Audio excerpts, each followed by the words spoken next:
So if you've watched the previous piano lessons, you've probably only been able to practice them with one hand on account of having used your other hand to hold off the beautiful women that are trying to get at you. But you're going to have to lock yourself in a room, find someplace quiet, because we're going to talk about using both hands and to start learning some pretty boss piano rhythms. We're going to learn a little bit of musical counting and then also just some kind of stock rhythms that you can use in your playing whenever, however you choose to do it, okay? So we're just going to do the same thing that we did in the previous video where we make two C major chords, all right? So your left hand is going to have a C, an E, and a G.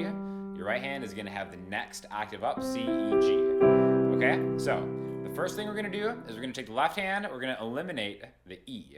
So it's going to be C, G, C, E, G, all right?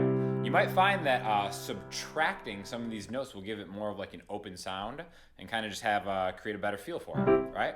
But what we're going to do is we're going to start counting to 4 and then assigning different numbers, different hand hits, I guess if you want to call it. So if we have 4 beats in a bar, the first one is going to be your left hand, and the next 3, 2, 3, and 4 will be your right hand. The cool thing is a lot of keyboards have built-in metronomes that you can use that you can have count for you. 1, 2, 3, 4. The accent is on the 1. So on that 1, you put your left hand.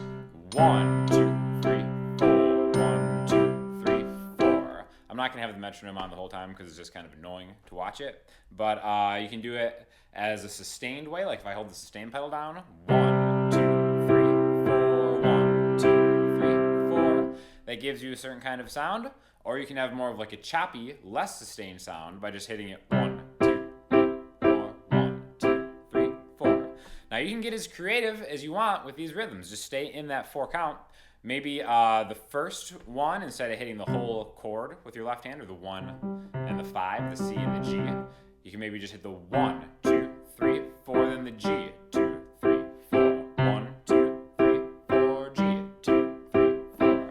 You can alternate in between 1, 2, 3, 4, 1, 2, 3, 4, kind of like a speakeasy type style. But just know that any of these notes in the chord are fair game all across the keyboard. So maybe if you want to start going 1, 2, 3, 4, 1, 2, 3, 4, maybe that second bar, the third beat, since you're alternating between a C and a G, maybe the second bar you can go from a C to a lower G. And the nice thing about just having your right hand just hold it down, not having to move anymore, you can kind of just trust yourself that this isn't going anywhere, and then start maybe working on finding other notes with the left hand.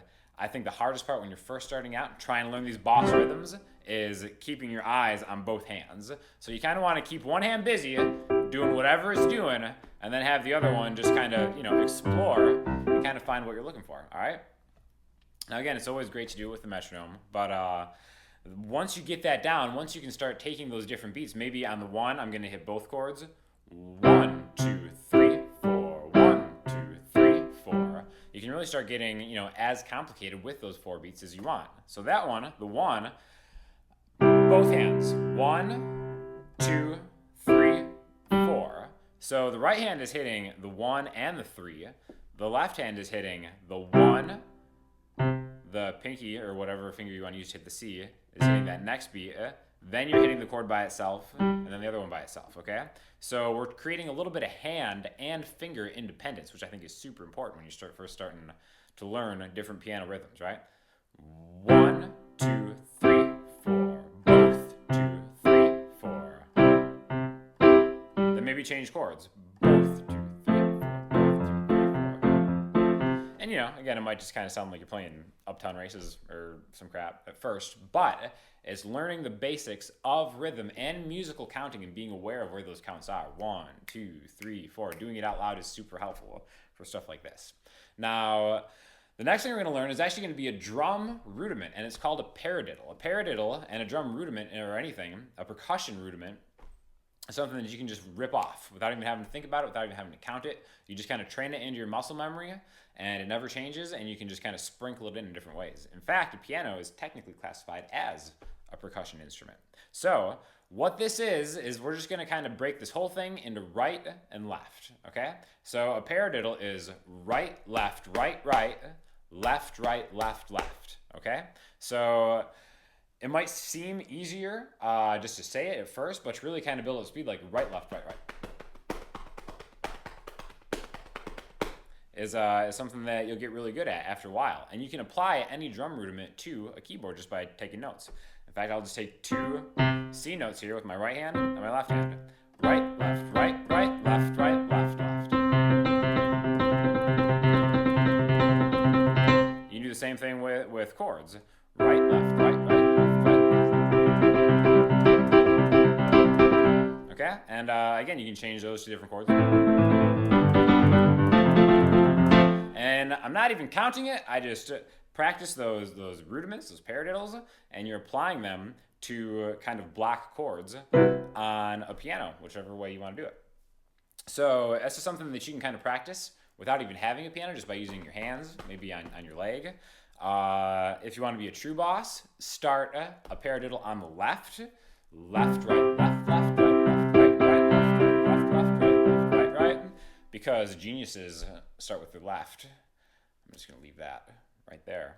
But anyways, a combination of paradiddles and musical counting is something that you really need to get going ASAP. As soon as you start playing any instrument, musical counting is probably the most important thing for your rhythm, specifically with metronome. Also maybe like a drum track or something, some kind of backing track on the internet. Super helpful too.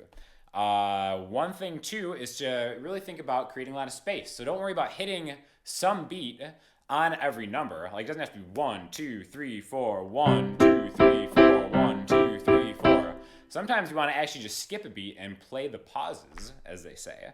So for this one, let's actually go 1, 2, skip the third beat, and 4. 1, 2, 3, 4. 1, 2, 3, 4.